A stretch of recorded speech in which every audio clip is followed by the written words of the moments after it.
hablaré del proceso de desinfección en el agua. Es el último proceso unitario que se realiza después de la sedimentación y la filtración.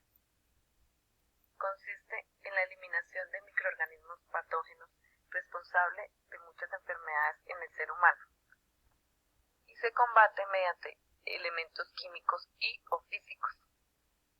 Como los microorganismos están los protozoarios, bacterias y virus. Miremos algunos ejemplos de ellos causantes de enfermedades. En los protozoarios encontramos las amebas, giardia y cryptosporidium. Dentro de las bacterias están las salmonelas, causantes de la fiebre tifoidea y paratifoidea, las shigella, causantes de las disenterias, el vibrio comna, causante del cólera, y entre los virus encontramos la hepatitis vírica, poliomelitis. La desinfección del agua solo se debe realizar cuando el agua ya ha sido tratada, porque las partículas existentes en ella pueden afectar la eficiencia en la desinfección. En las condiciones necesarias para que el proceso de desinfección sea efectivo, es necesario que las aguas a tratar deben estar libres de partículas coloidales causantes de turbiedad y color, las cuales pueden convertirse en obstáculos para el agente desinfectante. Es por eso que este proceso es el último proceso que se realiza y se hace después de la sedimentación y la filtración, ya que estas partículas en suspensión o disueltas deben eliminarse del agua porque pueden reaccionar produciendo subproductos indeseables. Los microorganismos son más difíciles de eliminar del agua cuando existen partículas en suspensión y absorción. Por lo tanto, la concentración de partículas en el agua no debe superar 1 miligramo por litro para seguir una desinfección eficiente.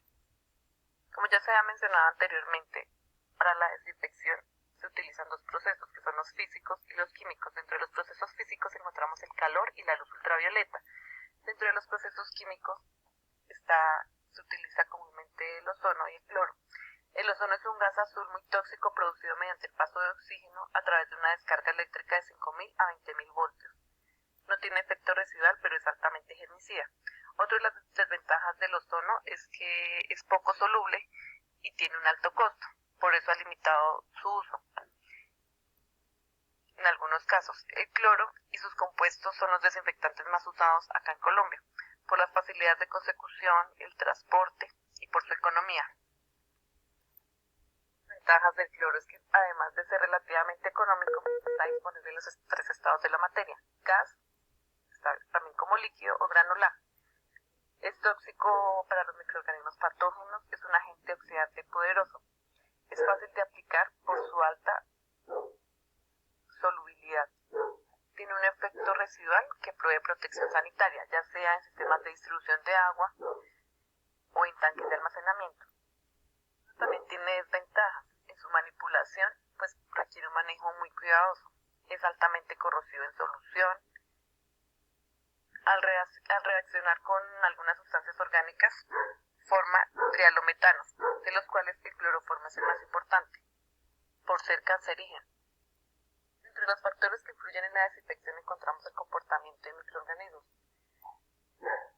Para que sea efectivo el aplicar un desinfectante en el agua, depende mucho de la naturaleza y la condición de los microorganismos, porque hay unas bacterias que se destruyen fácilmente, pero hay otras, como las esporas bacterianas, que son muy resistentes a los desinfectantes y tienen escaso o ningún efecto sobre ellas.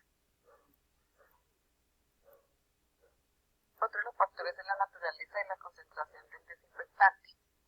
Al aplicar el cloro en el agua, él y sus derivados pueden formar una serie de especies químicas cloradas de diferente eficiencia desinfectante.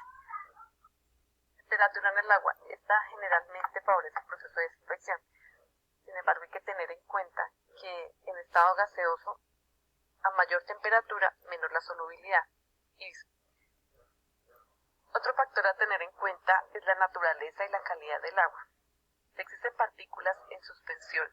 Estas protegen a los microorganismos existentes, lo que interfiere en el proceso de desinfección. No solo esto, también se puede generar subproductos indeseados, condicionando la concentración del agente desinfectante, ya sea yodo o cloro, que es necesario para que esta sea efectiva. pH es un factor que igualmente influye en el proceso de desinfección del agua. Entre más alcalina es el agua, se requiere mayor dosis de desinfectante para una misma temperatura y mismo tiempo de contacto. El pH también es muy importante en la vida de los microorganismos, ya que valores muy altos o muy bajos ofrece a los microorganismos un medio adverso, con excepciones de los quises. El tiempo de contacto es una de las variables más importantes en el proceso de desinfección. Para una concentración determinada de desinfectante, la mortalidad de los microorganismos patógenos aumenta cuanto mayor sea el tiempo de contacto. Otro de los factores importantes es el grado de agitación al que se somete el agua. Es comprobado que cuando se aplica el cloro en un régimen altamente turbulento, el índice de mortalidad en los microorganismos es mucho mayor que a los conseguidos adicionando cloro en una mezcla sin agitarlo fuertemente. Finalmente, después de haber conocido las características, las ventajas y las desventajas del cloro y del ozono, podemos concluir que estos dos procesos es la mejor opción para la desinfección del agua, ya que el cloro es un desinfectante residual que asegura la protección del agua en todo el sistema de distribución y es económico. Y el ozono se complementa porque es altamente germicida.